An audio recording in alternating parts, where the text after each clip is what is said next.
রহমতুল্লাহি ওয়া বারাকাতুহু। বইটির ভর্তি পরীক্ষার ফল দেখুন এখানে।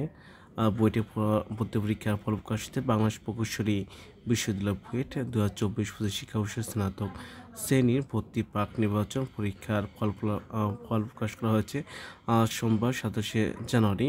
বিশ্ববিদ্যালয় ওয়েবসাইটে ফল প্রকাশ করা হয়েছে। প্রাক নির্বাচন পরীক্ষায় 3 শিফটে 7,552 জন পরীক্ষার্থী নির্বাচিত হয়েছে। এর মধ্যে প্রথম শিফটে 2,520 জন, দ্বিতীয় শিফটে 2,512 জন এবং তৃতীয় শিফটে 2,520 জন নির্বাচিত করা হয়েছে। এর আগে গত বিশ্ববিদ্যালয় ক্যাম্পাস অনুষ্ঠিত হয় 3 শিফটের প্রাক নির্বাচন। প্রথম শিফট সকাল 9টায় থেকে 10টায়, দ্বিতীয় শিফট দুপুর 12টা থেকে 1টায়। এর মধ্যে 17,339 জন এবং ছাত্রী 6,842 জন। আজকে এই পর্যন্ত কি সবাই ভালো থাকবেন, সুস্থ থাকবেন। আসসালামু আলাইকুম ওয়া রাহমাতুল্লাহি ওয়া বারাকাতুহু।